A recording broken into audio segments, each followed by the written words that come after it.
Bagaimana mendapat pekerjaan yang kita impikan? Halo sahabat anak proyek, kembali lagi dengan saya Fuad. Kali ini kita akan membahas bagaimana langkah-langkah kita dalam mendapatkan pekerjaan yang kita impikan.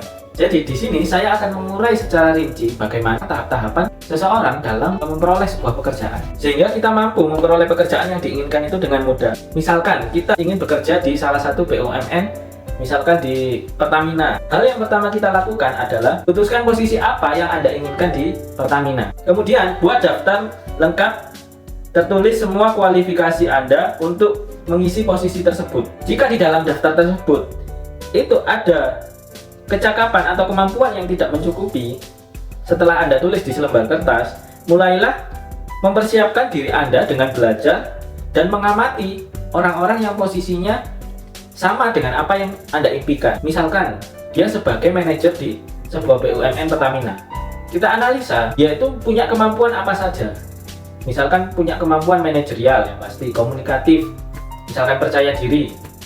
Nah, hal-hal ini itu kita list, kita sudah sampai mana. Berikut saya akan sebutkan kriteria seseorang bisa diterima di perusahaan besar, dan 17 prinsip tersebut ini adalah prinsip yang universal, sehingga kalian bisa menilai diri sendiri apakah saya sudah termasuk ke 17 prinsip tersebut. Oke, saya sebutkan satu-satu. Pertama, seseorang harus punya sasaran dalam hidupnya. Yang kedua, dia harus punya kepercayaan diri. Dia harus punya inisiatif. Yang keempat, dia punya kebiasaan menabung atau bisa mengelola keuangannya. Yang kelima, dia harus punya imajinasi. Yang keenam, seseorang tersebut harus punya antusiasme. Ketujuh, pengendalian diri. Seseorang harus bisa mengendalikan diri. Yang kedelapan, kebiasaan melakukan lebih dari yang disepakati. Kesembilan, punya kepribadian yang menyenangkan. Kesepuluh, berpikir akurat. Kesebelas, punya konsentrasi terhadap apa yang ia kerjakan. Yang ke-12 adalah kerjasama. Yang ke-13, mampu mengambil manfaat dari kegagalan baik diri sendiri maupun orang lain. Yang ke-14, kita harus punya sikap toleransi kepada rekan kerja kita maupun kepada atasan kita.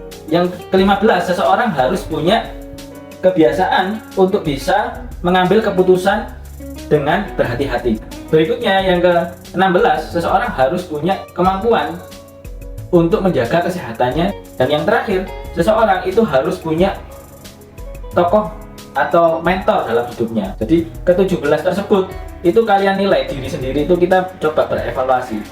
Dari 1 sampai 10 nilainya berapa dari 17 kaidah tersebut. Jadi misalkan angka kita itu lebih dari 7 aja, misalkan lebih dari 8, semuanya itu sudah baik. Nah, langkah selanjutnya adalah kalian membuat lamaran terhadap posisi-posisi yang Anda inginkan di, misalkan yang tadi contohnya adalah BUMN di Pertamina misalkan. Kita buat lamarannya. Kita cantumkan dari 17 kaidah tersebut kemampuan kita apa aja. Selain CV kita yang punya, misalkan SD, SMP, pendidikannya apa dan lain sebagainya, 17 kaidah tersebut itu kita juga cantumkan. Dan ini hal yang paling bisa diterima oleh semua perusahaan adalah kalian memberikan free trial kepada perusahaan tersebut. Di akhir CV, kalian coba untuk menawarkan sebuah tawaran yang tidak mungkin ditolak oleh perusahaan. Misalkan tawarannya adalah selama sebulan saya tidak digaji, saya mau ditempatkan dimanapun, coba nilai apakah saya sudah layak di posisi dan di perusahaan Anda. Perusahaan sangat tidak dirugikan, bahkan memperoleh jasa atau pelayanan dari kita secara gratis selama 1 bulan. Ketika sudah layak, Anda boleh menerima Pak. Ketika tidak layak, Anda boleh menolak saya. Nah, itu pasti akan sangat bisa diterima di perusahaan besar. Sehingga perlu saya sampaikan di sini bahwasanya seseorang itu ketika punya kemampuan yang itu secara tulus mengikuti kebiasaan memberikan layanan lebih banyak dan lebih baik dari yang disepakati, seseorang tersebut pasti akan diterima. Ketika Anda sudah memenuhi 17 kaidah tersebut, itu akan ada pekerjaan yang menanti Anda.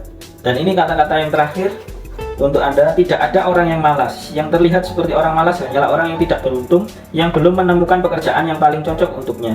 Layak diingat bahwa pelanggan adalah faktor terpenting dalam bisnis apapun, sehingga berikan layanan yang lebih terhadap pelanggan kita. Pasti kita akan dapat tempat yang terbaik sebagai seorang pekerja ataupun wiraniaga. Oke, sekian dari saya. Salam closing.